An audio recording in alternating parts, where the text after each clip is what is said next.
Take Hello. two. Take two, literally. We literally just recorded a 10-minute video. 10-minute video with no sound. So here we go. Take two. Happy Sunday. Happy sip and chat. Happy Sunday.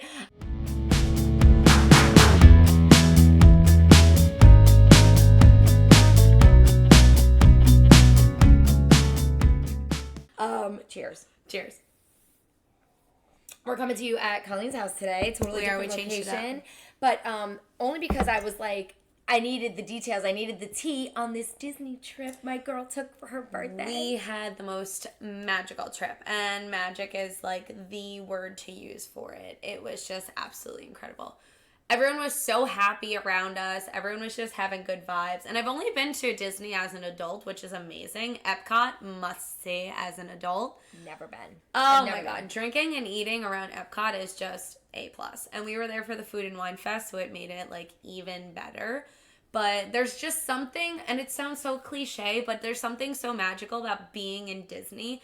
And everyone just like feels good, and you just want to hold on to that energy. And it's like, why is it only here in Disney? Why can't that be everywhere? I hear that. Every person I know that has gone to Disney tells me, you have to go. You haven't been. Like, it's like disbelief that I haven't been to Disney. But, like, I have no desire to go to Disney. No desire. No, I don't know. you gotta but go. I know. You are selling it go. hard.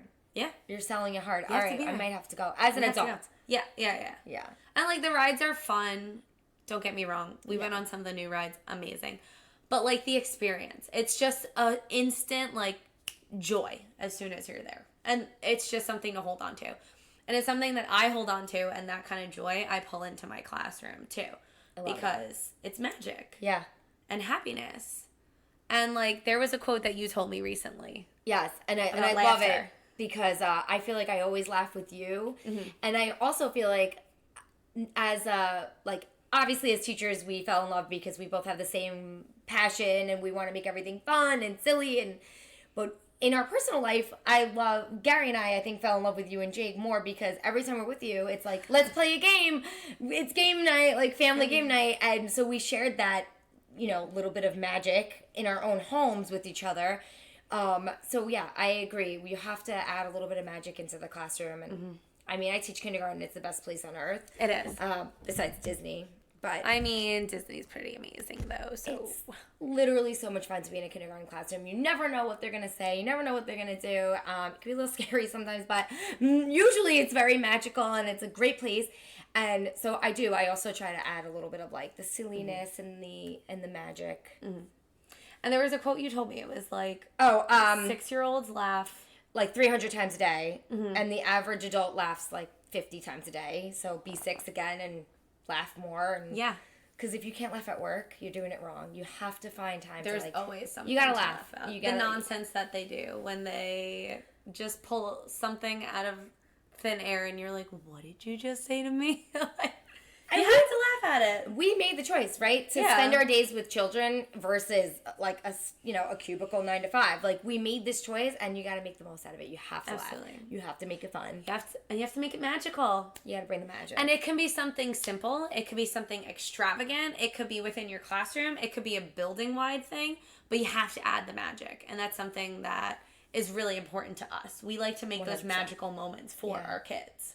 Yeah. So tell them what you did this week. Oh, all right. So Friday, and it's nothing. Like that's why But it's so fun. I'm like, it's really not a big deal. I went out. I bought a bag of apples, and we made crock-pot applesauce because we did an apple unit. We talked about parts of an apple and labeling the parts of an apple and all this, fall stuff. So funny enough, the best thing they wanted was my mom bought me this like tool where you put the apple on and you crank it and it like cores it, peels it, and slices it all at once, so you don't have to like sit there and Her mom finds the best things.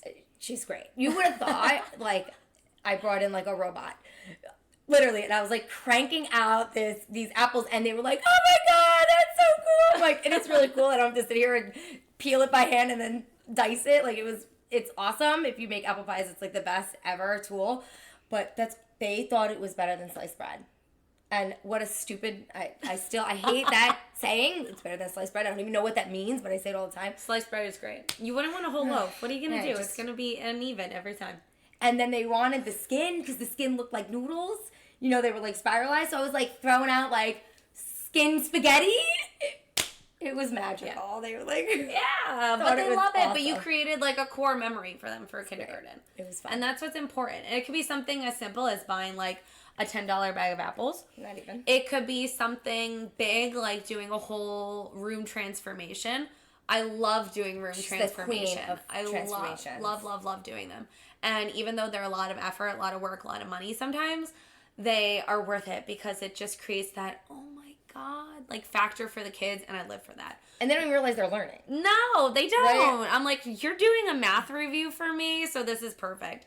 Last year, or a couple of years now, I've done a winter transformation, and it'll have everything from like a skating rink where they're practicing sight words to a math hockey game that's happening with like inflatable sticks and actual hockey pucks with well, not actual, they're like plastic hockey pucks with math equations on them, and an actual hockey net, and like a polar plunge where they have to plunge for different words and things. So you can go from big with like icicles around the room and all of this like cling on the windows to make it look like you're walking into a tundra, to applesauce though, and either way it's going to create memories for them and magic. Or even like a building wide event for like last year. Yeah, our building last year did like a Polar Express at the holiday time, and it was amazing. The kids looked forward to it. They enjoyed every moment of it. They did hot chocolate, and when they went out to get their hot chocolate, the phys ed department was like stamping their little ticket to get on the Polar Express. Cute. Everybody showed the movie, and it was just literally and the whole building came to do it, which one of the was best even experiences. better. Yeah, the whole building came together. Yeah. Which is also and the kids were in PJs. Yeah, like it was just so cute. There were like photo backdrops all around Yes, the building, yes, so you yes, could take pictures with your whole class. It was really cute. It was. So you can create magical moments, whether they're small or big. And I guess our focus this week is how can you create magical moments? Create some magic, and you know what costs $0? The energy you bring. Ooh, yes. Right? So, like, even at the high school level, you don't want to do a classroom transformation or, you know, I'm sure high school teachers is really hard. They're seeing, like, what? 140 kids a day. It's a lot. But crazy. Then just bring the magic with the energy you bring. Absolutely. We went to a PD a couple years ago, and a big part of that PD was being responsible for the energy that you bring. And that's something that we hold on to, and that's something that we use daily. Like, bring it. You can sell the kids on anything. Applesauce, like, you could be like, all right, today we're going to make applesauce. Or, like, we got this exciting thing we're doing today. Are you guys ready? Like, there's a huge difference between those two. 100%. And that PD was probably the best PD we've ever attended in our district. So shout out to our own colleagues. I mean, it was like they were just teachers and they killed it. That PD was my favorite PD. Yeah, agreed. And I agree. And we got to do it together. We did. We did. And it was awesome. And you should be responsible for the energy you bring to every space, not just teachers. You're right. Like, you be responsible for the energy you bring to every space. Be responsible for your energy and be responsible for the magic that you're bringing in. This week, bring the magic, no matter what your job is. If you're a teacher, where you're at, bring the magic. Bring it. And be responsible for your energy that you're bringing, right? Yeah. That's it. Have a great Sunday. See you next Sunday. Have a good week.